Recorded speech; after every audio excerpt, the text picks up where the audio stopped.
Thank you all for coming. It's on such a lousy, rainy, cold evening. It was nice to see that people have come out for an interesting talk, and welcome to the winter speaker series of 2024. This is brought to you by the Land Trust, supported by a grant from the Branford Community Foundation and the Guilford Savings Bank. So please save the date and join us on May 13th, which is next month, for our annual meeting. Kevin O'Brien, manager of the National Estuarine Research Reserve, will give us an interesting talk about the state and federal collaboration in education and research in Connecticut, on that area well known to us here in Branford, where salt meets fresh water. So dare I say, be there, it will be wild. So I'm Gordon Hutchinson. I'm the vice president of the Land Trust. Julie Wagner, the president, won't be able to come with us, be here with us this evening. We have two for tonight, two local experts talking about the multifaceted topic of food sustainability practice in a global sense, as well as what we can do in what to do with your banana peel sense here in Branford. The Land Trust has sponsored this important initiative because of the multiple environmental impacts on food production. I know many of you are aware of this issue, but in a few short sentences, there will be an estimated 9.7 million people in the world by 2050. There are 8 billion now. Did I say million? Billion. Half of the current habitable land mass is used for agriculture, and 70% of the available fresh water produces nitrogen-rich effluent and greenhouse gases in production and transportation, adding significantly to climate change. So let's get on with the talk. I'm going to introduce our two speakers. Malaine Trecoske, many of you already know, has had a long interest in gardening and composting, having grown up on a dairy farm in Pennsylvania. She went on to have a distinguished career in teaching chemistry at the college level, and later acquired the distinction of UConn Master Gardener and Composter, and has raised two successful children in the meantime. She has been a member of the Branford Garden Club for many years and has volunteered in the Branford school system teaching gardening. In our own lessons in chemistry, she's here to tell us what is available locally to not only help us eat more sustainably, but to do what to do with what's left over. Erica O'Brien has been an educator for 24 years and is currently teaching culinary arts and nutrition science at Branford High. In addition, she's an avid gardener, recycler, and composter who, as she will tell us, lives the sustainable and responsible food choices she teaches to her students. In the summer of 2023, she took a sabbatical on a grant to study sustainable food practice in Denmark and Sweden. She will talk to us about what she learned during that time and how she transmits those lessons to her students, her family, and now to us. So welcome our two speakers for this evening. Thank you. First check, the microphone is on. Everybody, can you hear me okay? Yeah. Okay, thank you. First off, thank you for coming out tonight to listen to me and Erica talk about trash. But we're not going to talk about just any trash. We're going to focus on food waste. I have two housekeeping matters. One, you're welcome to take a picture of any slide you see. I've had a lot of information on my slides. And number two, if you can please hold your questions. I'd like to speak first. Erica will follow me, and you keep your questions to the very end. That way we can be sure to get through the whole program. So I became interested in this topic a few years ago when I started to notice in the news that there was going to be a trash crisis in the state of Connecticut. There was an incinerator up near Hartford that was shutting down. It did shut down in the summer of 2022. And those municipalities who originally had sent their trash to the incinerator were now going to look for a new place to send their trash. And I thought, well, what about Branford? Will this apply to Branford? So this talk is the outgrowth of my researching. What about Branford?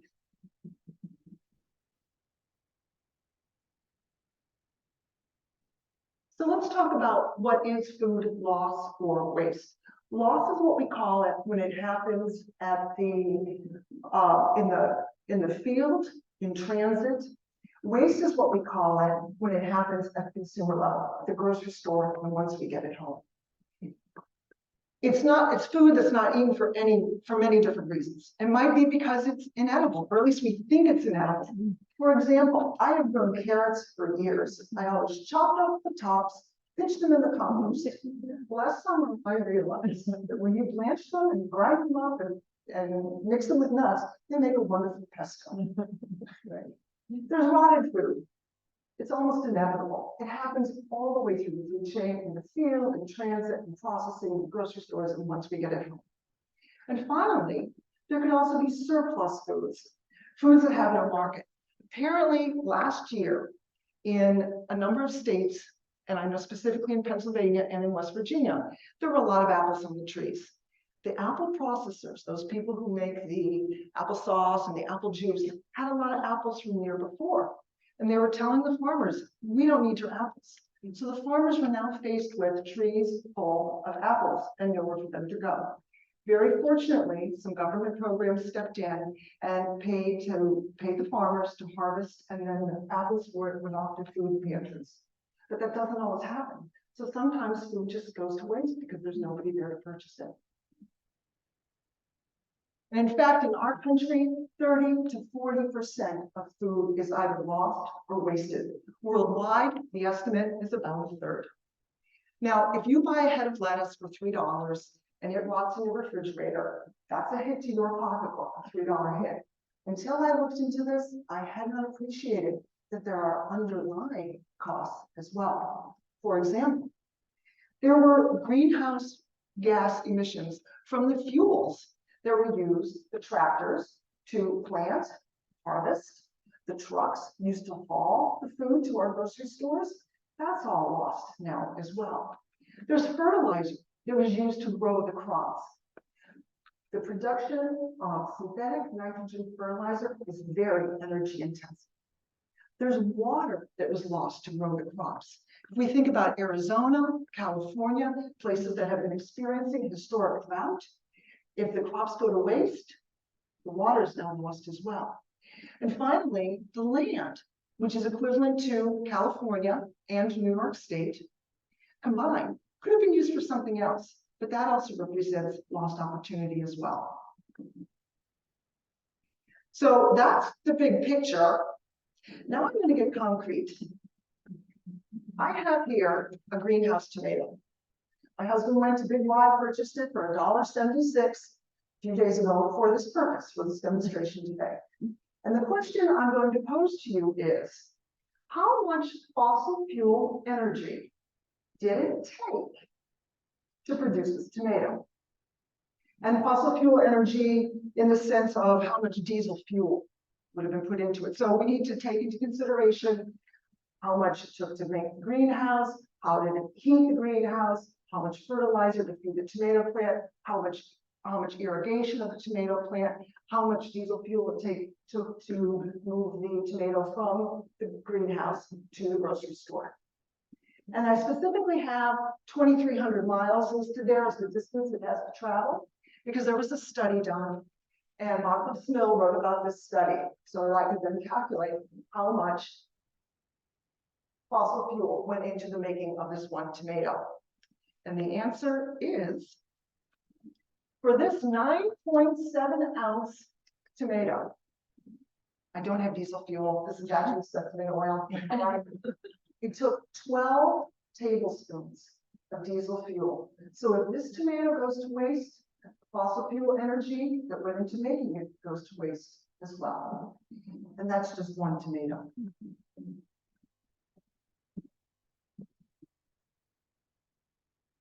So let's look at waste. What we throw away is called municipal solid waste. There was a study done in 2015 countrywide, and on average, they found that 22% of our municipal solid waste, what we throw away, is food. It's the yellow. It is the single largest component of what we throw away. We throw away more food than any single other item. To give you a visual, each day in our country, we throw away enough food to fill the Rose Bowl, the 90,000 seat Rose Bowl in Pasadena, California. And something has to happen with that food. It gets burned, goes into landfills. Let's look at Connecticut now. In Connecticut, we throw away about the average, about 22.3% of our municipal solid waste is food. So now here's the answer to what Branford does with its waste. Our waste goes to Covanta's Resource Recovery Facility in Preston, Connecticut, where it is burned. Now, you look at that, and go, it's a good thing, right? I mean, we're burning it, we're just getting some electricity from it, but it comes with a cost. And the cost we pay as taxpayers is 50 cents for every 10 pounds that we throw away. So let's think about specifically a Halloween pumpkin, 10-pound Halloween pumpkin. After Halloween, if you throw that pumpkin into the trash, as taxpayers, you're gonna pay 50 cents to dispose of it. Now, I'm not telling you don't buy Halloween pumpkins, but what I'm telling you is you might wanna think about what you do with it after Halloween. So what about the rest of Connecticut? There are other municipalities like Branford that their trash goes to these resource recovery facilities and it gets burned. Fine. But those communities that were impacted by the closure of the incinerator up in Hartford are now having to ship their trash to states like Ohio, Pennsylvania, and Virginia. In fact, 40% of Connecticut's municipal solid waste is now shipped out of state. It's not economically viable. And it's not really nice for us to ship our trash to somebody else's backyard. So I'm hoping I'm giving you some motivation for why we should reduce food loss and waste. Well, for one thing, it's a pocketbook issue, right?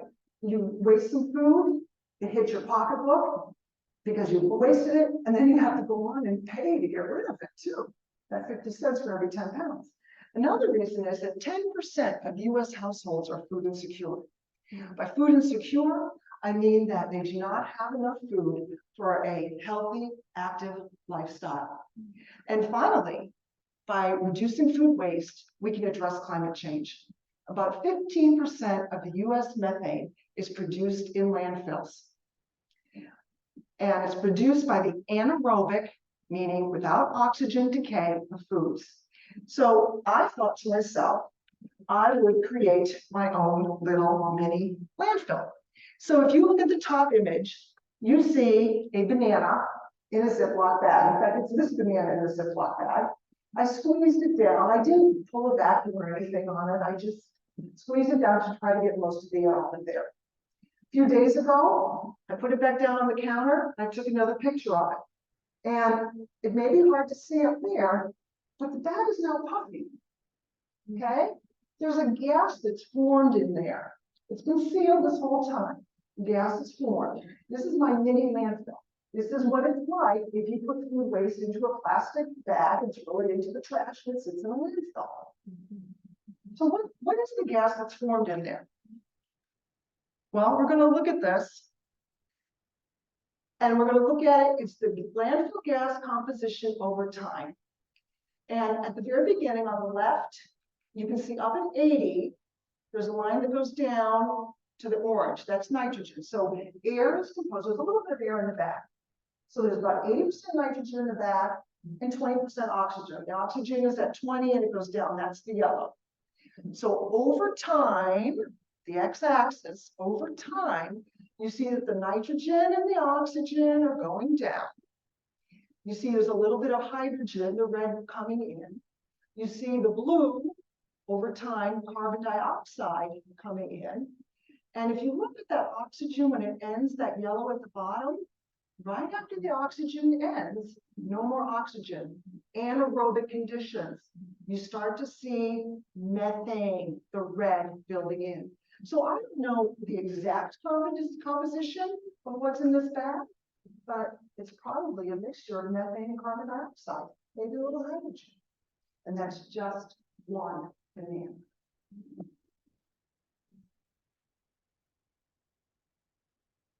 So what can we do? What can we do to reduce our food waste? I'm hoping tonight that you will walk out of here with maybe 1, 2, 3 ideas on what to do to reduce food waste. It may also be something that might apply to your extended family. Something might not make sense to you here in Branford, but maybe your kids or your grandkids. The concept of food waste is not new.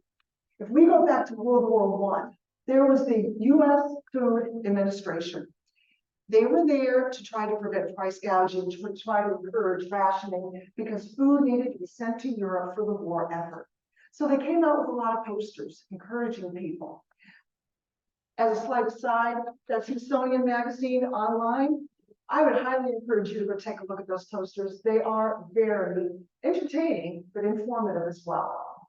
But one of the posters that they put out was this one: food, don't waste it. Item number 1, buy it with thought. So that's them saying, plan, check to see, do you have a head of lettuce already that you can use? Don't buy more. Number 2, cook it with care. This one I think is kind of funny, because what they're exhorting people to do is make sure you season the food properly and don't burn it. Because if you don't season it properly, when you do burn it, people are going to want to eat it. Number 3, you use less wheat and meat. They have meatless Wednesdays, meatless Mondays, trying to once again send food to the war effort. Number 4, buy local. Over 100 years ago, they were encouraging people to buy local. If you bought local, there meant there was more fuel that could be sent to the war effort because it wasn't being used to truck the produce to you. Serve just enough. Number 5, portion control. That makes sense. And finally, number 6, use what is left. In other words, eat your leftovers, freeze your leftovers, or turn them into something else. And if you want to turn them into something else, there is a whole genre of food waste cookbooks. I did nothing about this. If you just go online and you Google food waste cookbook, you will get a list. And I've seen more and more of them. They're downstairs in the Blackstone Library as well.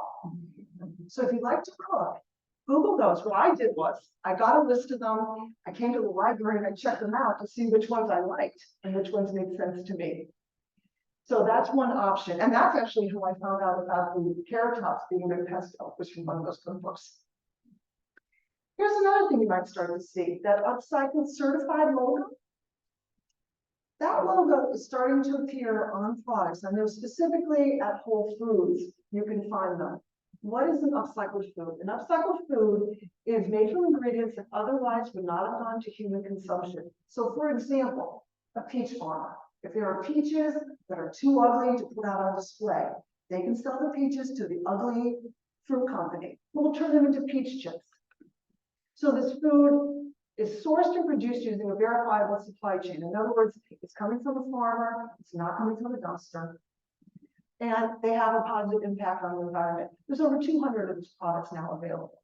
So if you see that logo, that's what it means. All right, this is a fun one.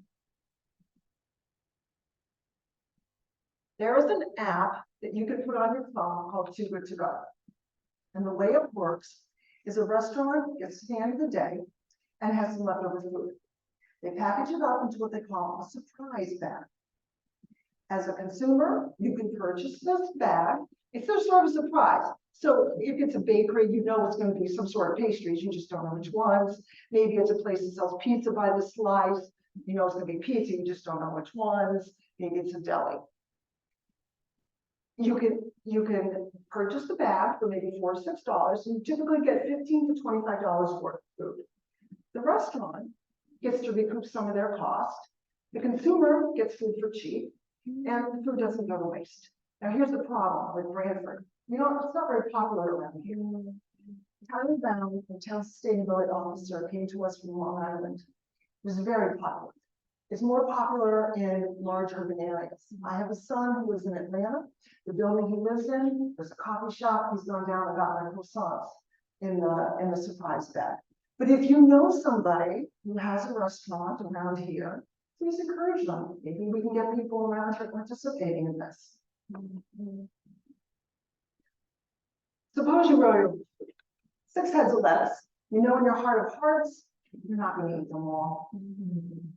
Please consider donating them to the Branford Food Pantry or the Community Dining Room. And now I come to my shameless plug.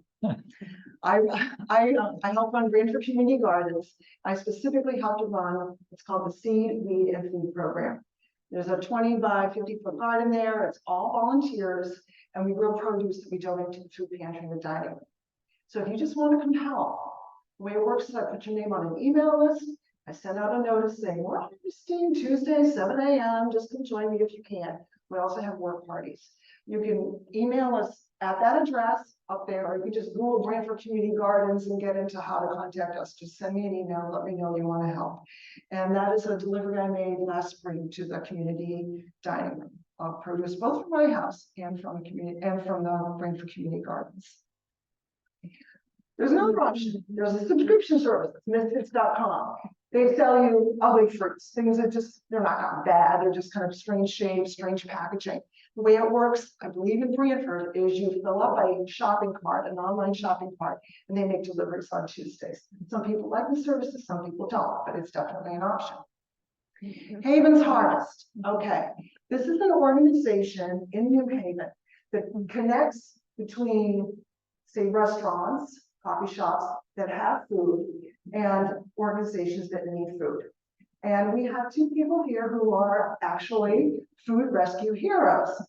And that's Marge and Dave right here in the front. And yeah, and the way it works is it pops up on your app, on the phone, on an app, saying there's a food rescue that needs to happen. And they happen to, and there's Dave in the photo on the left there, specifically deal with Starbucks in Branford. So Starbucks in Branford, the food comes in, it has a date on it, can't sell it past that date. So Marge and Dave go, Marge is operating the camera, obviously, so Dave is there, and they collect the food and they bring it to organizations so it doesn't go to waste. And in fact, what we have in the back on the way out is what they have gathered from Haven's Harvest, from Starbucks for the Haven's Harvest program. So thank you very much. And they will be, when this is all over, they will be willing to talk to you about this if you want to be a food rescue hero. Yeah. The date on most of the products, the date was manufactured. Oh, the date was manufactured. Okay. How do they decide when to get rid of that? They keep it frozen. It comes from a How warehouse, do they keep it frozen? and then they keep it frozen here until the day that they use it, and then the next day.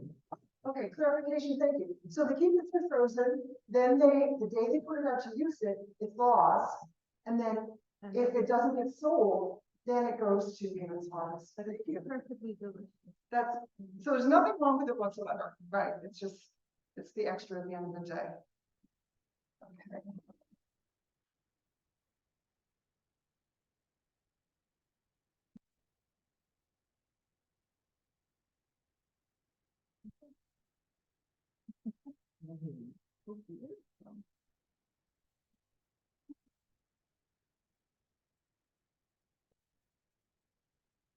The food doesn't go to people, it can go to animals. So if you have neighbors who have chickens, pigs, cows, how can they not want to have this food scraps for their animals?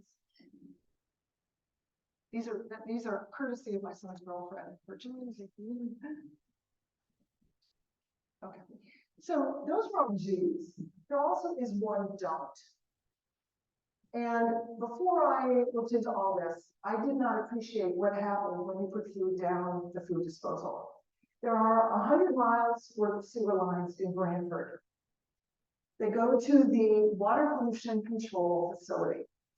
They separate the solids out from the liquids. They treat the liquids before they put them back into the water and sound.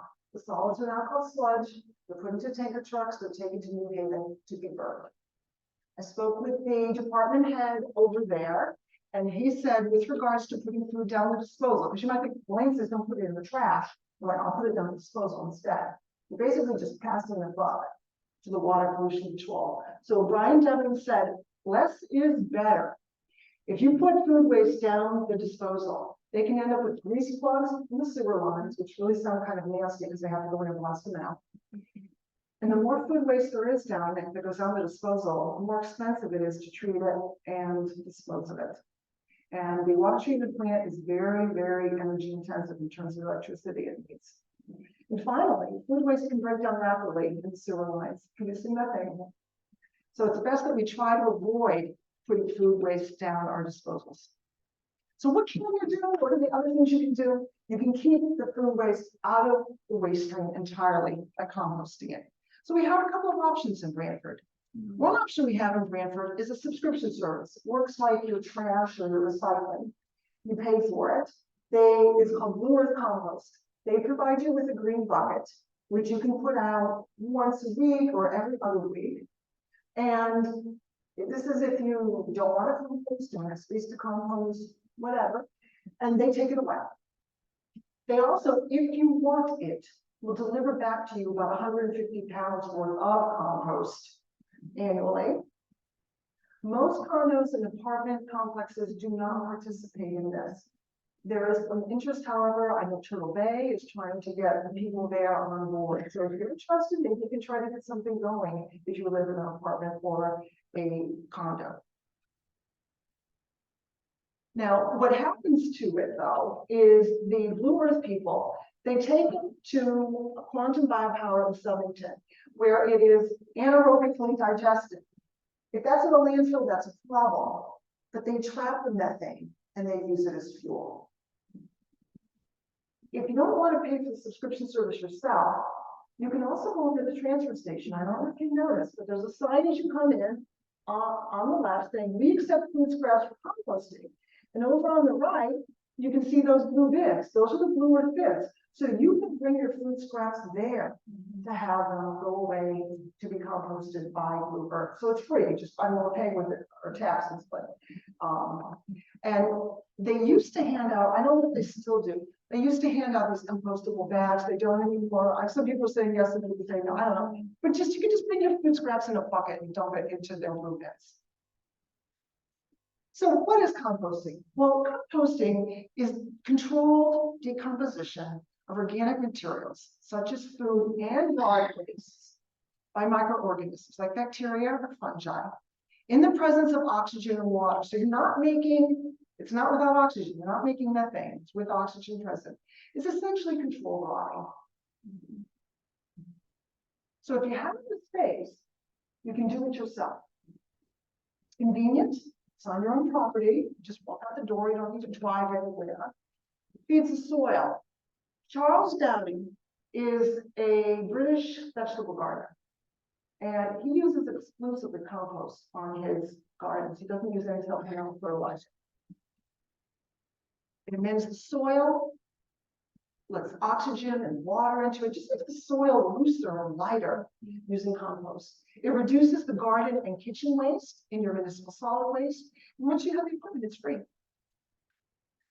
I'm not going to tell you about all how to compost. That's a whole other talk. And it was a whole other talk that was given very well by Kim Bork. We run the master composting program together, and she is a recycling coordinator in Middletown. If you are interested in learning more, just go to YouTube. Just go to YouTube and put in Blackstone Library Composting. I checked it this morning. This talk will pop up. It's about 45 minutes long. All the information is there in that, and very nicely presented. But if you're like me, I like books too, right? So I'm giving you resources here. There's two books that were recommended for the Master Composter program. The one is on the lower left, it's the Complete Compost Gardening Guide, and the one in the upper right, the Rodale Book of Composting. The Rodale book is a little bit on the dry side. I quite frankly prefer the Complete Composting Guide. But there's a short and easy compost book on the upper left, and Let It Rot from Oldie But Goodie. The other places you can get information are online. And I'm specifically directing you to the UConn Home and Garden Fact Sheets. You have information there about how to compost. I'm going to talk a little bit about composting, a few things though. You can do it yourself, make bins out of just about anything, there's a lot of directions, or you can buy a composter. And if you buy one of these rotating composters, it discourages scavengers, is probably one good point of it. They're more expensive too, but I would recommend getting one that it's double-sided so that you can have one side where you're putting new stuff and the other side where the stuff is kind of cooking away. And if you want to buy a compost bin, the town of Branford is gathering names, and I don't know if we should hand this around or I'll just leave it up here, of people who might be interested. They're trying to get together enough people who might be interested in buying a composter. They're $65. They need 128 names, and this will be for next spring. So I hear people, you sign up, just sign up for interest, but there's like maybe and a yes. So that's one possibility coming. One complaint I've had people have to say is composting, so much work. I hear about you have to turn that compost. And my answer is, yeah, if you want it fast, but you don't have to. I have 2 heaps in my, well, I have multiple compost bins, but I also have 2 heaps where I put all the stalks. Last fall, I was sticking all those stalks in this one area. I didn't do a thing with it. I went back this spring, stuck my shovel under there, and voila, beautiful compost. So if you want it fast, you put effort into it. If you don't care and you're willing to wait till next year, you'll get compost anyway. Do you need a bin? No, you need a bin. Just dig a hole. Or, I don't know if any of you know Nancy Judd in the Branford Gardens Club. Nancy, when she heard this talk, the middle one, she said to me, Malaine, I just throw my banana peels underneath my rose bushes. And that works too. You just throw it out there. And let's get back to that pumpkin after Halloween. My neighbor Deb. Deb lives like on the edge of a few trees around her. She just puts that pumpkin out there after Halloween. She watches the squirrels going in and out and taking the seeds. And she says eventually the whole thing just disappears. So how to collect it? Okay, my house, I have 2 of these. All right. You need a container with a lid, recycling. So these you can also get filters. I change them once a year, if that, quite frankly, keeps the odors out. I've also heard people say, well, that compost bin, think about fruit flies in August, right? Take the lid off the compost bin and the fruit flies come out. Got a solution for that too. This is a wasp catcher. Now I don't use it for that. I got it at a tag sale. But the way it works is I just pour apple cider vinegar, goes around here, there's a hole in the bottom, and the fruit flies, I set this over near the compost bucket. Fruit flies come out, they fly up in, they go into the apple cider vinegar, they're gone. That's how I do it with the fruit flies. You can do that anywhere in your house, you have fruit fly bottle, apple cider vinegar container. All right, so if you go home and decide this summer, I'm going to compost my food scraps. Now we're going to notice after just a month or 2 of composting your food scraps alone, you might say, what was she talking about? I have a mucky mess. And you're like, probably do. Because one thing you need to do is you need to balance your food scraps, which are considered greens, they're a good nitrogen source, with browns. So you're going to be balancing the green stuff, the wet stuff, with stuff that's dry. So for example, you can dry leaves, chopped up dried leaves. My husband in the winter, he shreds white paper, he shreds newsprint, just not glossy. So I'll go out and I'll take out a few buckets full of compost, and then I'll toss a bucket of shredded stuff over it. These are my browns, the dry stuff. And they kind of slow things down and they make it so it's not mucky. So it's a little bit of experimentation now. Theoretically, they say, it's supposed to be 2/3 brown matter and 1/3 green matter by weight. I am not out there weighing my compost. I'm just mixing it all together in a heap. And as long as I balance to some degree, have some brown stuff in there, along with the green, I'm good to go. I'm not going to talk about all these compostables. I just want you to be aware there's a lot of stuff you can compost. Soy candles, jelly, dried crackers. I mean, the list is, it goes on and on. You get these lists from those books and online at UConn, stuff you can compost. There's a lot.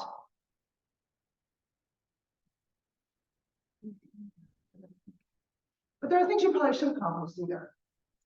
Specifically, you'll hear dairy products, meat, and oils. And the reason for that is that they will attract pests. They will attract scavengers. It's not that they can't be composted, because Blue Earth people will take that stuff to be composted. And I was actually at a conference about 6 weeks ago where they were composting whole dead animals, mortality composting from a farm. There's, dead animals on the farm, and they compost. 3 months later, it's gone. But you just probably don't want that in your backyard because it'll attract the ants. So there's certain things you probably shouldn't compost either. And here's one more fun option, vermicomposting. There are about 9,000 species of worms in this world. Only about 6 or 7 of them, though, are willing to live in a bucket underneath your sink. So all I need, though, and the type that we tend to use in this country is Yersinia foetida, otherwise known as the red wiggler worm. It just needs a dark, aerated container with a lid. It needs moist bedding. People typically will shred up newsprint and moisten it. You need to stay between 50 and 80 degrees. And you just feed them. You give them banana peels, whatever. I did this with my kids when they were young. It was a lot of fun. What do you get out of it? You get worm castings to spread in the garden. If you want to know more how to do it, that book by Mary Applehoff will tell you everything you need to know about how to do vermicomposting. If you want to go online, you can get information by Googling UConn vermicomposting, NC State vermicomposting. I'm specifically sending you to university extension sites. There's a lot of information online. Some of it is accurate, some of it is not. The information that comes from the university websites should be accurate. All right, here's a little bit of a challenge. In January, the Branford Garden Club decided to put their money where their mouth is. And we have luncheon every month. And we are now serving food on compostable plates, compostable cutlery. And everything that's left over at the end does not go into the trash. It goes into a paper bag. It goes into one of those blue bins. And except for the coffee grounds, because the paper bags, the coffee grounds are too wet. They put the coffee grounds in that white tub in the front. And they take it over and they dispose of it at Blue Earth at the transfer station. So my challenge to you folks is, I'm sure you belong to different organizations in town, that if food is served, that you consider doing the same. And they just have a list. You see the white paper on the side of the bin. That's just a list telling people what can and cannot go into the bins. I would like to invite everybody to come to the birthday celebration on the green. That's not this Saturday, but in a week. There will be master composters there, master gardeners there, various gardening groups, various town organizations that talk about energy efficiency. You see Marge and Dave again in the picture on the left there. That's yes. Oh, and their granddaughter. Okay. There will be activities for youth. Branford High School Environmental Club is going to be there making paper, I believe. So come on out from 10 to 1 on Saturday for our Earth Day celebration and learn what you can do to improve our environment. This is my final slide. I talked about a lot. I'm just going to do a really quick recap. My recap is: plan before grocery shopping, eat or freeze your leftovers, buy upcycled foods, try the Too Good to Go app, use those food waste cookbooks so you can utilize your food scraps, donate to the food pantry and community dining room or volunteer to help me do it, try out a subscription service like the Misfits Market, be somebody who delivers for Haven's Harvest, feed the animals, or compost, either through Blue Earth compost or do-it-yourself compost, vermicomposting, or you can become a UConn Master Gardener. Classes are once a year, usually in the fall. It goes on for a few weeks. It's a lot of fun. Get a field trip. Okay, thank you. So,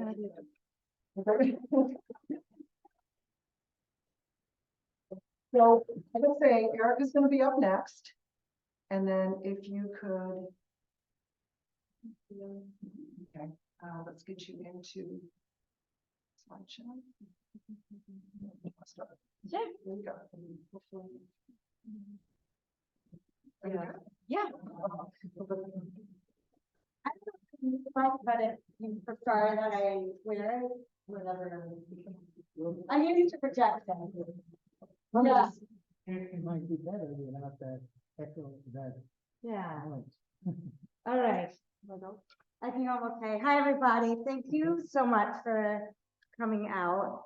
My talk is called Sustainable Food Practices in Sweden and at Branford High School, and I'll explain. So a little bit about me. I grew up in New York City, in Queens, in the 5th floor of an apartment building. I didn't have any exposure other than a park right across the street from us, a playground, there was no gardening, with the exception of one summer where my mother illegally and without a permit cultivated a vacant lot next to our building. But other than that, I had never even lived in a house until I was an adult. I taught for 12 years in New York City, and then I was in Los Angeles, and I've been at Branford High School for 7 years. And I live in Hamden, which is why I didn't sign up for the compost bin. I'm not a resident here. So you introduced me as an expert. I would say I'm more of a passionate amateur. I enjoy gardening, recycling, and composting, and I'm now a beginner forager. So I'll explain a little bit about that. So I think a lot of this is going to overlap what you talked about. And I had mentioned questions at any point, but I think, like you said, we'll wait until the end. So the way I got interested in Sweden was I had read, or Sweden and Denmark. There's at one point, although it has, I believe, either closed or is closing this year, the #1 restaurant in the world was in Denmark, and it was a restaurant called Noma. And they were sort of at the forefront of the sustainable food movement. And as someone who cooks a lot and teaches cooking, that was something that I was really interested in. Sustainable food, reducing food waste. When I first started at Branford High School, one of our very first units is knife cuts. And we teach students how to work with knives to create uniform cuts of vegetables, but there's a lot of waste. If you think about a carrot, first you're peeling it, and then you have this sort of rounded object that you're trying to square off into a cube shape. So you're cutting off a lot of the carrot and it's getting wasted. And I was bringing all of these food scraps home with me in the trunk of my car to be placed in my home composter until one weekend when I forgot that I had left the food scraps in my car, and my husband got in and he said, "What is that smell? No more." And that was the end of that. So it's something that I've been concerned about, and increasingly concerned about, just seeing how much waste there is, seeing how little my students seem to care about it. And of course, as the climate crisis is intensifying, it's something I've become increasingly concerned about. So there's a non-for-profit called the Fund for Teachers, and they have a fellowship program where they fund creative, inspiring research for teachers to explore these individualized professional learning excursions. So it could be anywhere in the world. It can be local, it can be throughout anywhere in the world, and any age group, so it's open to all teachers everywhere. And so I applied to study the sustainable food movement in Denmark and Sweden in the summer of 2023, and I was awarded this grant. So the grant paid for my trip, and we got a very generous stipend. It paid for all the housing, and I learned so much. So my statistics were a little bit different, but so through my research and preparing the grant, what I read is that in the United States, approximately 40% of our food ends up in a landfill, whereas in Sweden, it's only 1%. So I was really curious about this difference and what accounts for it and how they are so efficient with their food waste. So a lot of it has to do with minimizing food in the waste stream. So one thing that they do just culturally, I think throughout Europe, but also especially in Sweden, is they just have smaller portions. So in restaurants, you're not served a giant portion that has to get tossed if you don't eat the whole thing. People aren't having a lot of leftovers. because the portions are smaller. They're cooking smaller portions. They also live in smaller spaces in general. Less is more there. They tend to be kind of a little bit more modest, a little bit more private. And so their spaces reflect that. And so they don't have enormous homes with sub-zero refrigerators. They have small refrigerators. And so they can't have enormous amounts of food that get shoved to the back and end up moldy. They're able to see everything in the refrigerator. And they are shopping for food that is seasonal and local. So as soon as food is picked, it starts to decompose. So when you're getting food that's raised closer to where you live and it's traveling a shorter distance, it's fresher, it lasts longer than food that's traveled for a great distance. So this is just at a local market, and this is pretty typical of what we saw. Mushrooms, and it would list the country where they were grown. So Poland, Finland, pretty local. I love that photo of the cauliflower. Some local tomatoes, some gooseberries, and maybe some lincolnberries. But notice what you're not seeing is tropical fruits. You're not seeing oranges or avocados or things that grow exclusively in warm climates. They can't host those foods. They can't grow them, and so they're just not available. They really are buying what they can grow locally. Here's one more, some stone fruit. So we were there in the summer. I would imagine that in other seasons, you'd see different fruit. You're not getting bananas year round there. Foraging is a big part of their culture. So you are permitted by law to forage anywhere, even on private property. So obviously you can't enter someone's private home, but culturally it is seen as everyone's land and you're allowed to forage there. So that would be an example of sourcing your food from a hyper local, hyper seasonal source. We went on a foraging expedition while we were there. We found wild blueberries, there were strawberries, we found some cherries growing, a few different herbs, there were juniper berries. In the fall, people forage for mushrooms. So that was something that was just really fun and a unique experience. I know that there are foraging groups in Connecticut. I know in New York, there was a guy that would take people around Central Park, Steve Brill, I don't know if anyone knows that name, and introduce them to the edible foods that grew in the park. Also in Sweden and Denmark, they have a nose to tail philosophy. So even though they do eat animals, they're eating all parts of the animal. No part of the animal goes to waste, and all parts of the plant are consumed. So carrot stems, absolutely. Here you can see they don't just have herbs, but also the herb stems. And it's considered edible and beautiful and part of people's responsibility. And everything was really delicious. I'm not a big meat eater, but I did eat bear, bear sausage, I think I ate. Yeah. I could see I'm like not quite enjoying it there.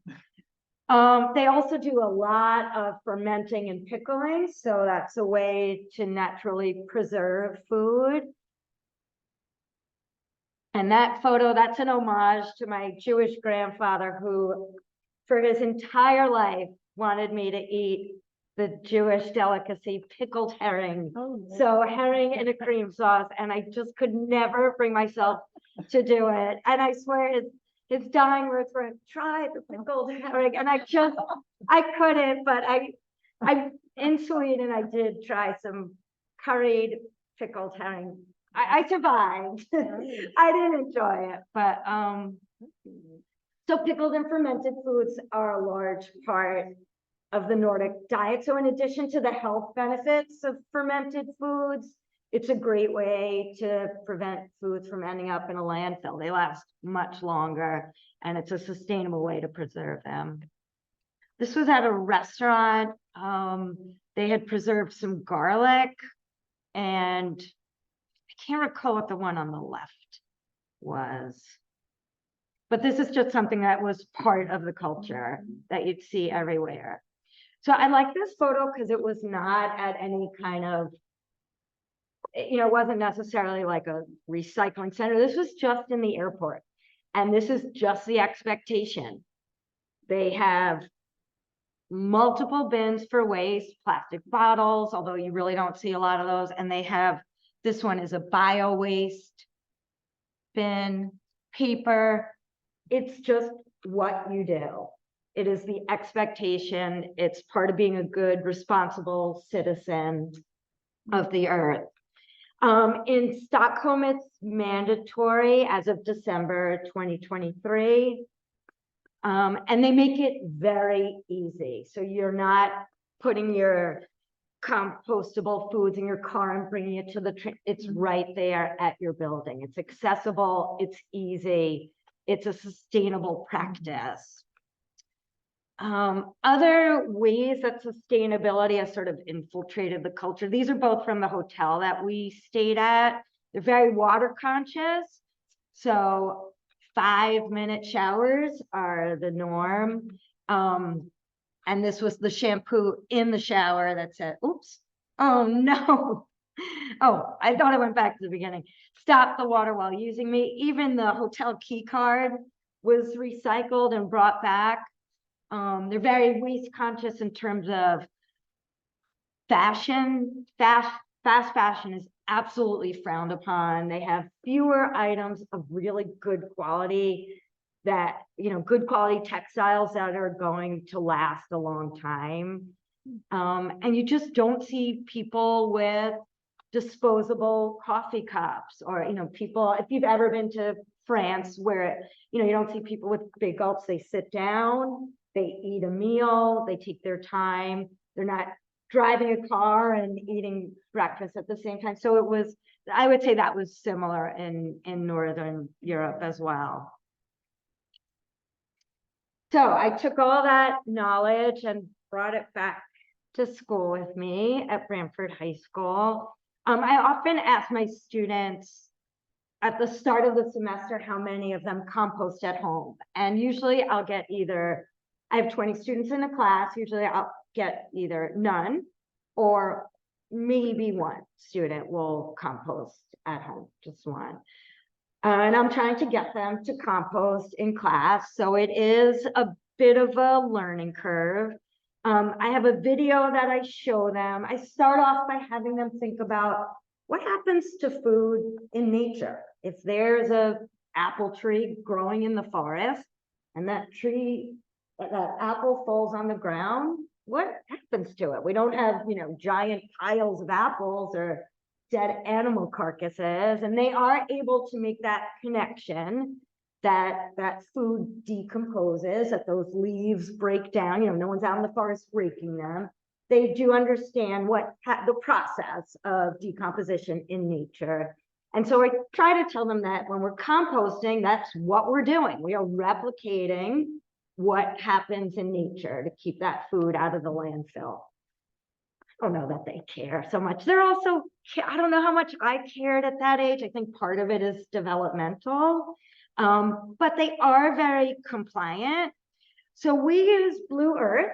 I wish I had taken photos of my classroom and the setup. And so I won't talk about how they process, but because it is this airtight vessel where they're not worried about attracting vermin and rats and rodents, they accept everything. So unlike a home composter where you're only doing fruits, vegetables, food scraps, essentially, Blue Earth composts bones and fats and meat, poultry, shellfish, liquids, cooked food, raw food, things they tried and didn't like, basically everything. And so that can be sort of a learning curve for them. So these are questions that people ask a lot. So do they comply? They do. I have to say they're really good about it. The setup that I have at home, I have one just like a little countertop composter like this one that I have to bring out. I'm the only one in my family. My family complies, but they won't bring it out to the compost. So that's my job. But that would be too small for 20 students. I needed something that was a bigger capacity. I started with a 5-gallon like Home Depot bucket, but it just like, I'm so short, it was on it like obstructed the view. So I had to fit in the dishwasher because it gets pretty gross. So I ended up with just a plastic see-through storage bin, and that seems to work. And so I would say they are really compliant. They do it, they want to do a good job. I praise them a lot, and they're very receptive to that. And I do overhear them saying, you have to compost that. They love to tell on each other. They'll come to me. I don't necessarily know that they fully understand why we're composting. And I'd say for the most part, they really don't care. I'm also the facilitator of the environmental club at school. We had about 8 students. 5 of them are on the tennis team. So we're down to 3 students in a school of 800. Yeah, it's a hard sell. It's not a sexy club. It's it's not really, to be honest, like it's not considered cool to kind of care about the climate. It's really not. We need a rebrand, I think is what I'm saying. So the ones that do compost at home, there's always a little bit of confusion. They're so well trained at home, it almost feels wrong to them throw meat or bones in there. So there's always a little bit of educating on that front. Anyway, at the end of the day, I take the compost bin, and we have one of those like the blue large garbage bins, like what you would see at the transfer station, out on the loading dock. So if you're ever driving past Branford High School, when the football field's on your left, if you look to the right, just past that, you'll see the loading dock, and you'll see our Blue Earth bin. So I bring that out there every day. So after having spent that time in Sweden and being at the high school for this long, I have some conclusions or suggestions that I'd like to share. And I feel like this kind of echoes what you said. We need to educate, we need to inform neighbors, colleagues, friends about just how easy it is to compost, the importance of reducing food waste to reduce methane gas, one of the biggest contributors of climate change. I wish I could make it mandatory everywhere. I know it's mandatory in New York City now, in Los Angeles. But I think we have to make it I don't know that some people obviously will do it voluntarily, but I think we have to mandate it. I've had kids that told me they don't recycle at home. One girl told me, I know, one girl told me they hadn't had a chance to get a recycling bin from the town. I know. So in Hampton, we have a town council that's pretty active, an environmental commission. I know each town is structured a little bit differently. And I think we have to make it easy, provide easily accessible containers and pickup. I think I'll add one thing just based on our earlier conversation, that it just has to become habitualized.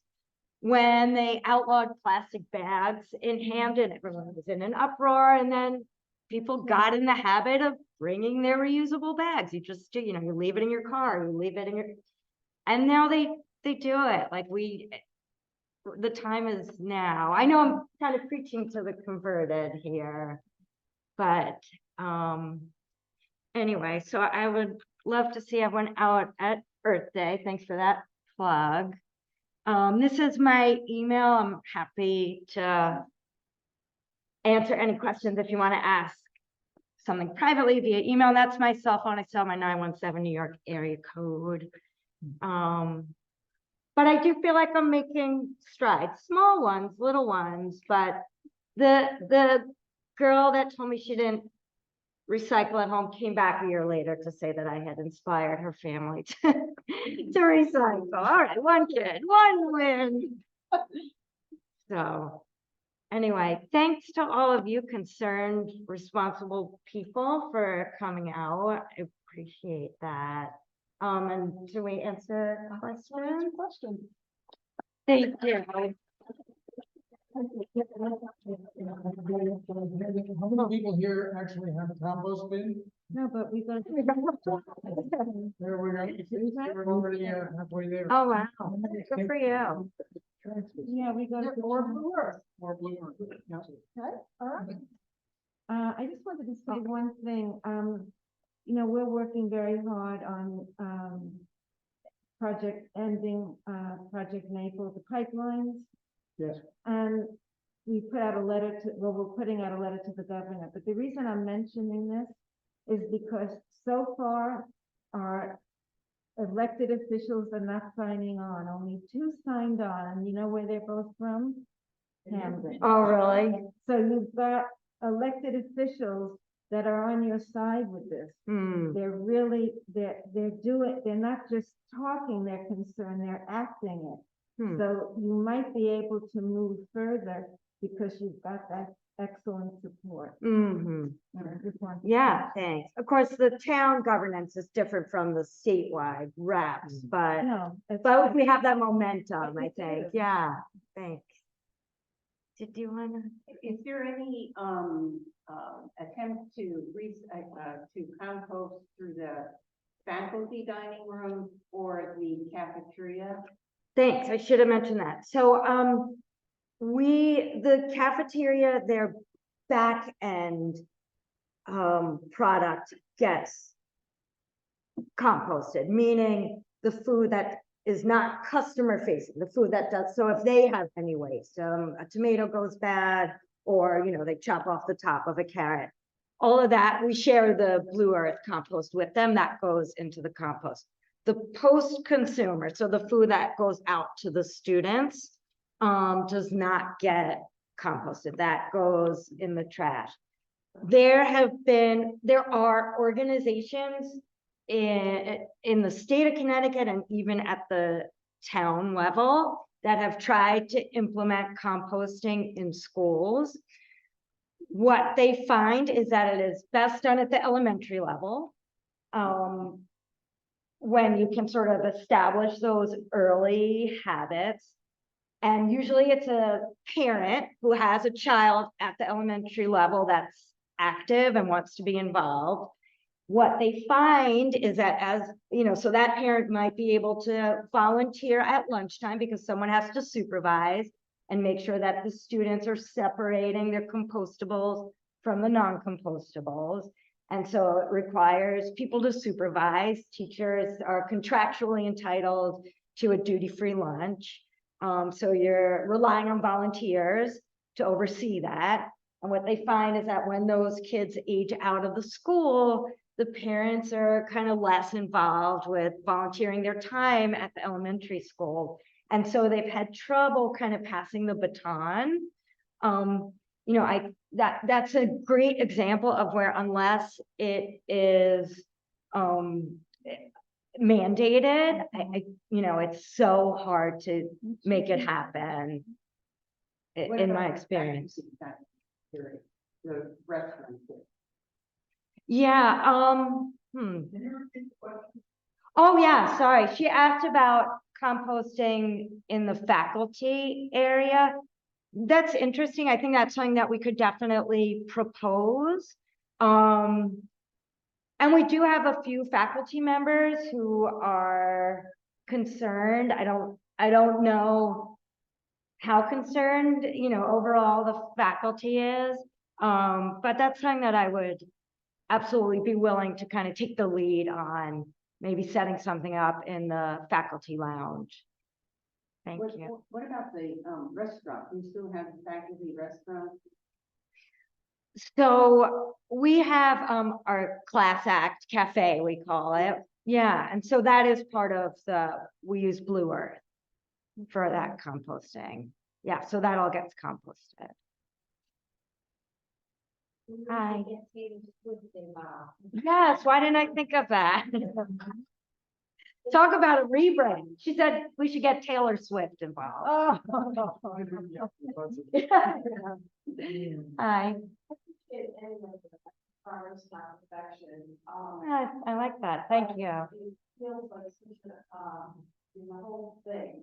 It's a slog. The whole world is such a project. Yeah. From, the solar issues, the power and energy issues, about food waste, such a mess. I didn't overhear, I didn't hear the one who does the, really good places. Oh, You said that Branford is one that somebody who is, supportive on this. So far, the only sign-on that we can get, so far, we're still working on it. No, it wasn't in regard to food, it's been in regard to the pipelines that are coming to our state. Right. But I just wanted to share that Camden, the state that just signed on to the governor, and so I thought the support would be. thank you. It does seem to me that where much of the education would be successful in having the business schools, Yeah. to have the kids, be learning about it, and even if you just had good, like the picture you had in Swedish setup for, recycling, which you see at the Union Square in New York City. Sure. You see it around, but even if you just began in baby steps, with stuff like that, and having the college involved, get involved, and something, I don't know, it's such a monumental. We did put a recycling bin out in the cafeteria, and it was rectangular and blue and wide open. And the first time we checked it, it had a bunch of trash in there. So we said we need a lid with a round cutout so that it's, and it, right. Wow. Then the next time kids managed to shove their food waste in there. Yeah, it's pretty discouraging. Yeah, I think we need a cultural shift. I mean, that's what we saw in Sweden, was that just culturally, some of our practices here are not acceptable.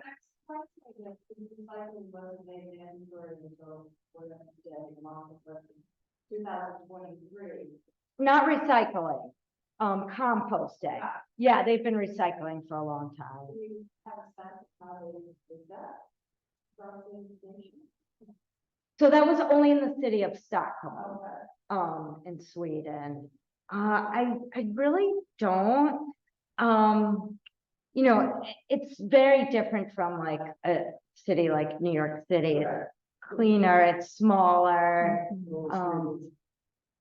Yeah, it's much more homogeneous, right? So everyone's sort of, you have this common culture, shared I think culture. the key thing is what you both have done is the education piece. Yeah. The people understand why they're doing it, not just you're mandating it, but you're explaining why it's important. 12 tablespoons of diesel oil for every average sized tomato is going to ring a bell somewhere. Yeah. And I think just getting them in the practice and in the habit of it. Yeah, positive peer pressure. But the environmental with this. And we might not have a choice. I know there is activity at the state level with regards to trying to make it so that composting becomes mandatory. There were several pilot programs that took place over the past few years in various municipalities. I believe, don't quote me, I believe Branford applied to get money, but didn't receive it. But there were, I know in Middletown, they received money to kind of implement these voluntary programs, trying to get people to put their compost out at the curb the same way they do the recycling. And it may come around to a point where it kind of becomes mandated. I know the first week of April this year was declared by the governor, something like Food Waste Week. You can probably go Google, I can't remember the exact details now. I read about it 2 weeks ago. And I just don't remember exactly now, but the first week of April, I don't know if it would be that way every year, whether it was food waste or trash, but it was definitely there is definitely a statewide push going on, and I know there was a bill recently in the state senate also kind of trying to move us for composting or food waste removal, like Blue Earth or something like that. We could write our reps. Yeah, I did, an e-blast went up to Branford Garden Club, and it was recommended we write our reps, and I did, and I got a very nice response back from Robin Comey, you know, saying she uses Blue Earth and she will support that legislation. May I mention? Go ahead. So the question of Blue Earth, so we talked about the solid waste, what about sauces? Yeah. Do you take that as well? Yeah. Well, maybe if we buy something, dumping in front, I take the oil and put it in a little plastic container. And then I'll take that there with all the other stuff that I put in, like when we go to Costco and we get blueberries or something in a big bag. I use that bag and I wash that bag after. All are compost. It could stay in there for a week. I just seal it. There has no older. So I bring it there and then I dump the oil container off. It's so easy. Liquids, they accept all liquids, yeah. Can I mention another, Misfits is also, it's wonderful, we've ordered from Misfits during COVID time, but there's another one, if you don't mind me mentioning. Yeah, so Marge is saying there's Misfits for subscription, and there's Also another Imperfect Food. Imperfect Foods. Yeah, I don't looked, like- well, I looked into that, and it seemed to me like Misfits bought out Imperfect Foods. Oh, I'm not really No, we're sure. getting, They're we're separate? still trying, Okay. they're trying to get it back. Still could be one. Oh, I don't really They know, do that. but they're both emailing us to get us back. Okay, so it could be Imperfect Foods or Misfits. Mhm. Misfits. And they're both really, it's really good. I just want to, oh, sorry, add one, I had read a New York Times article last week, or very recently, within the last couple of weeks, about, too good to waste. Too good to go. Too good to go, and they said that, kind of a trade-off because there was a tremendous amount of packaging for all Yeah, food. that too. So, yeah, They encourage people to bring their own bags then. okay. Oh, that's Um, but yeah, there is. What's the one half dozen? Yeah, I was just gonna say, come on. thank you so much, appreciate it, thank you. Sure. What were your observations about the fishing industry in Denmark and Sweden and how it's integrated into their societies, cultures, cuisine, uses? Yeah, so definitely a lot of fish. It's an island country, there are lots of little islands. And you can take like little day trips out to the islands. I'd say there's certainly a lot more fish options than you would find here.